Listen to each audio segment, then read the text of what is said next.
What is up, everyone? Welcome back to another video today, and in this video I'm going to be recapping some Sioux Falls plane spotting from May of 2025.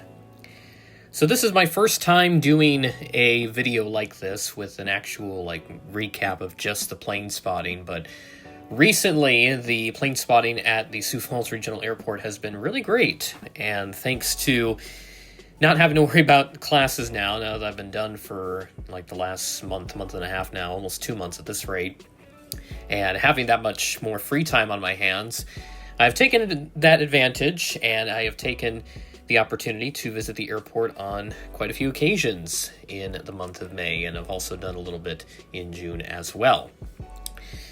So right now I'm looking at my YouTube page where I'll recap some of the fun highlights throughout the month of May, and then talk a little bit about what's been happening at the airport in June, which I'll try to cover in this month's Sioux Falls Airport Update, which you'll be seeing a little later in the week.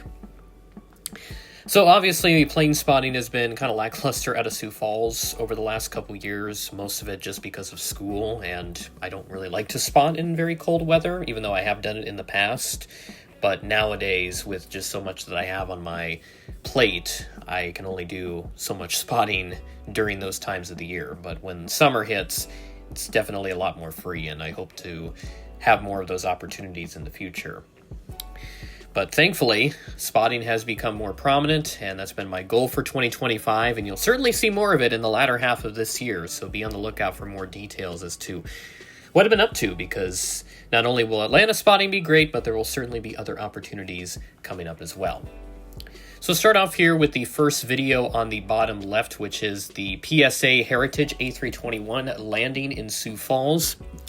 Now, I had caught wind of this about a couple days beforehand with the Midwest Honor Flight, which there's several of these Honor Flight organizations across the U.S., and the Midwest one, they're based out of just kind of in the area of Sioux Falls, and they also have flown out of Sioux City a couple times. And they always charter American A321s to Washington Reagan to take veterans over there on one last trip of honor, which I think is a great initiative that they have going for them. And previously, they've only ever gotten the standard livery A321s, and there was always a mixture between them being former U.S. Airways aircraft with the CFM engines, and then some IAE engine variant A321s, some with the sharklets, others with the fence tips. They've kind of had a nice mixture of the different types, but they've never gotten a special livery since I started following this in 2018, which I think is roughly around the time they started, because they're only on their 25th or 26th mission at this point. And when their first visit in May came around, they sent the PSA Heritage 321, which I had not yet spotted, because I'd spotted the Pedmont aircraft in Nashville, and then I got Allegheny twice on that same trip to Florida. So I saw it once in Orlando and then again in Tampa the very next day, which I thought was just such a huge coincidence. That was awesome to spot both of those. And with me seeing this PSA Heritage, I only have America West left to spot, because I did see U.S. Airways twice, once in Charlotte several years ago, and then again in Dallas 2 years ago now. I was on the SkyTrain when I spotted it, just parked at the gate. And funnily enough, America West, that was the only A319 Heritage that I spotted, and that coincidentally was in Charlotte all the way back in 2018, so nearly 7 years ago was the last time I saw it. And then checking out the plane spotting episode 80, this episode of plane spotting was certainly a fun one. Had a lot of various contrails included in there, and just some of the other plane spotting clips that I caught alongside the PSA Heritage, since what I'd like to do is I'll separate the big highlight into its own video, and then any other clips that I get of aircraft I'll put into a separate plane spotting episode. So that's been my formula over the last couple of years now, is to do something like that. But in episode 80 of plane spotting, this has nothing to do with Sioux Falls spotting, by the way, but I just like to recap it just to give it some fairness. I did catch an MSC Air Cargo 777 contrail flying from Chicago to Xiamen, China. That was awesome. I think it's like an Atlas Air lease or something. but I did get a couple of the FSD departures in there, just some of the, the usual traffic with the regional aircraft and all that. And then the same night that I caught the PSA Heritage, I did see a FedEx ATR 42 and then various prop planes along with our UPS Calgary flight, which is a very interesting service for sure. I was asked by a Calgary spotter about it, like, I think a year ago now. And it is quite fascinating for sure. I don't know exactly why we have it, but we've had it for at least 20 years at this point. It's been on the E300 and the 7.6. They always swap between those two types when they operate that service. So it goes from Louisville to Sioux Falls, and then Sioux Falls to Calgary, and then they do it the inverse way as well. The flight from Louisville arrives at night, typically, or the Calgary one will arrive at night, and then on the way back, they leave the next morning pretty early. So yeah, that was just the main highlight for episode 80 of Plane Spotting. And then I'll also talk about the other heritage aircraft that I spotted, in just a moment. But I do want to scroll up another row to this bad boy right here, the Allegiant 737 MAX, my first time spotting one of these aircraft. Obviously, this is a brand new type for Allegiant Air within their fleet. They took delivery of these a little under a year ago now. I think like in the last 9 months they took their first. They initially operated just some proving flights to ensure that they had a good handle on the aircraft.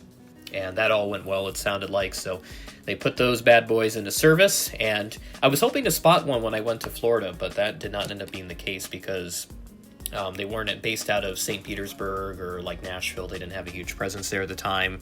But eventually they've started making their way across the Allegiant network, and they've scheduled several to Sioux Falls, which I did see the very first MAX 8 visit to FSD, but I was on my way back to school. I was just leaving town when I saw it depart, so I did not have my camera with me, and I wasn't willing to pull off to the side of the road to get a quick clip.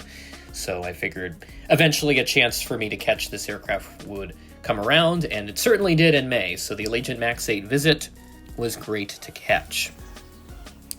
Now we get to the fun highlight for this month. So I'll skip over Herman's Odyssey, which is a great watch, by the way. That's on a different subject. But the Delta Airlines A330-200 diversion to Sioux Falls. This is the first time that I've ever caught a wide-body diversion, and as with most diversions that I've captured over the years, this was all related to severe weather in Minneapolis.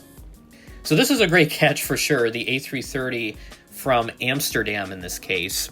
And normally we don't get wide-body aircraft because we're not able to handle such large passenger aircraft. Now, granted, we have gotten national A330s in the past, and then we've gotten 747s and C5s for military charters. But that's its own reign. They have a separate group that handles that. But for passenger ops, we will never get an aircraft larger than a 757, which did fly here once. That was a year ago. And thankfully, I did get that covered in a Sioux Falls Airport update. I was hoping to spot it, but I just got home after visiting family that morning when it left. So I screwed the pooch on that one. I was really hoping to hear the 757 engine from Delta there. But either way, we normally don't get big aircraft. The largest diversion we've gotten before this was a 753 from Delta.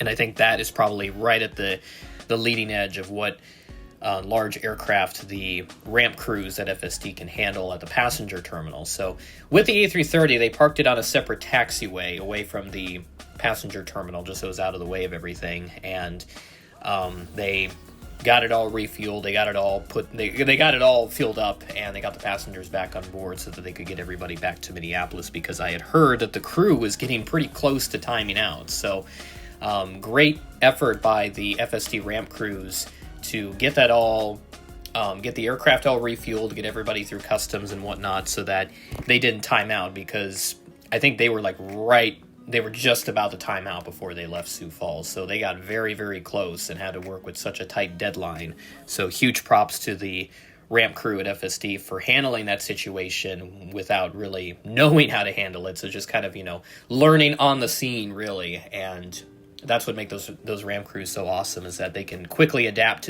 to new and unexpected situations. So they handle that very well. I give them huge props for being able to get this aircraft handled despite it not being within their understanding or their expertise or whatever.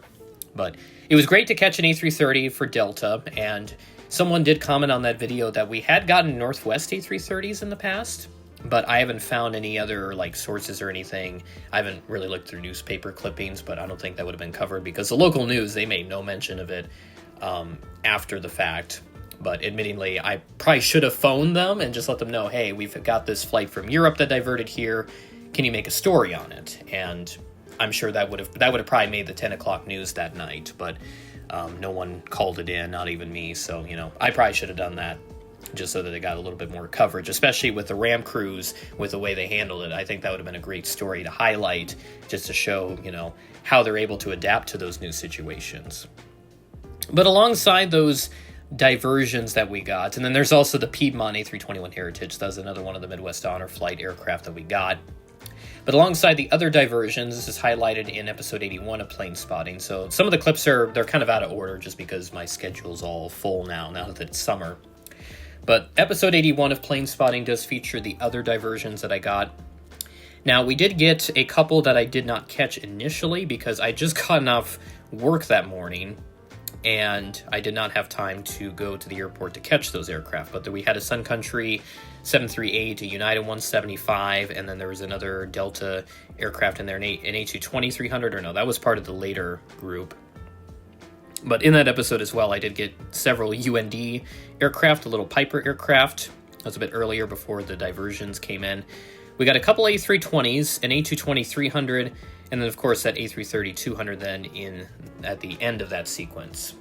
But there was a lot of diversions that we got out of that. That was 7 in one day, so that broke the record of 6 from the 2019 sequence that we had, which was when that 753 visited us at that time. So just over 6 years ago now is when that happened. And then the last highlight for some of the FSD plane spotting from May was when my friend visited town. Now, if you've seen videos like this massive unboxing, which thank you all for the support on that, by the way. I was blown away by how many views it's gotten such a short time span, but that was super fun to do, that massive unboxing his models, and just having so much fun with that. And then our fictional model airport that we just improvised, we put that together in like 5 minutes or less, but it was just a neat little idea that we had with a mixture of his models and then my models. So if you've seen those two videos and then seen this one, that was when my friend visited.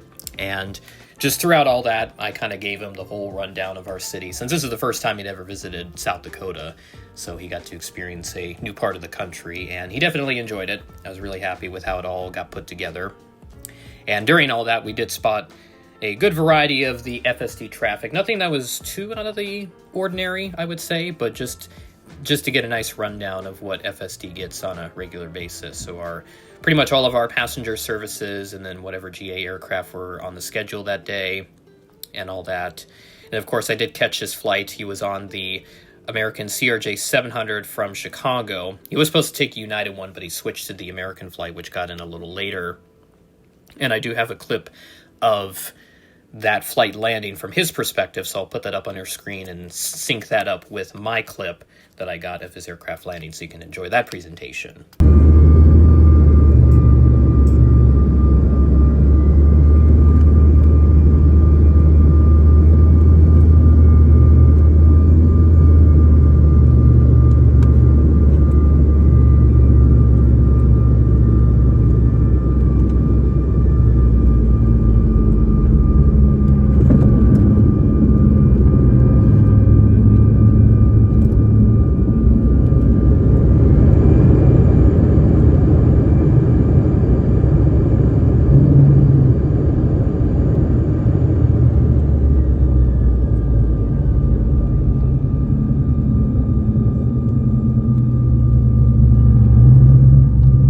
Great time that we had for sure, and I'm definitely eager to get him back out here at some point later in the summer, so we'll definitely have another massive unboxing that will be structured just like the one that we did with Massive Unboxing 22. So be on the lookout for that a little later on in the summer, hopefully, if everything goes to plan. So we'll be sure to do something like that again in the future.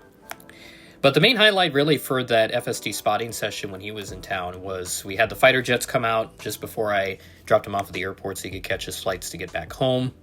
And then we did see the SkyWest Charter CRJ-200, which was operating a United flight to Denver. That was awesome. I'd not spotted that aircraft yet, so that was my first time catching it. Great to get that checked off for sure.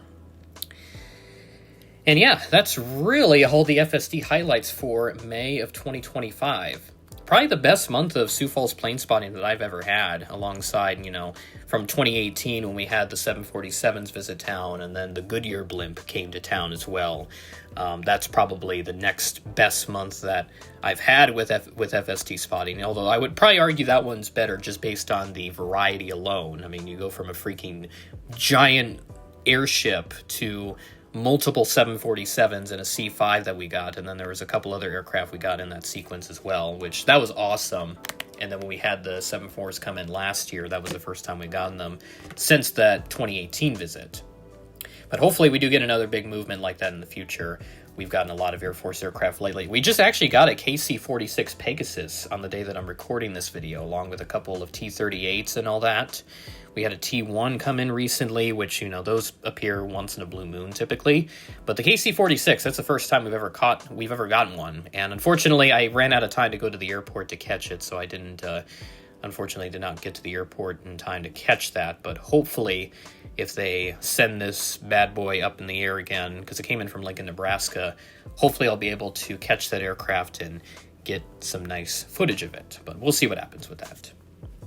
So hopefully you enjoyed this little FSD spotting recap video. I'd like to make this a more regular thing, but just because my spotting is not regularly scheduled here, that's not really something that I think would be a feasible part of the schedule. But later on, as I assess my situation, it'll certainly be something that I'll consider in the future. But for now, this will be just a nice one-off, just to try it out and see what you think, because, May especially was a really great month for plane spotting at Sioux Falls, at least in my experience. And there's probably more that I didn't get even that I missed out on. So if you know of anything else that came in that I didn't catch, feel free to let me know. But it's probably more in the military realm, since those don't appear on flight radar, especially the fighter jets, and they're typically not really noticed.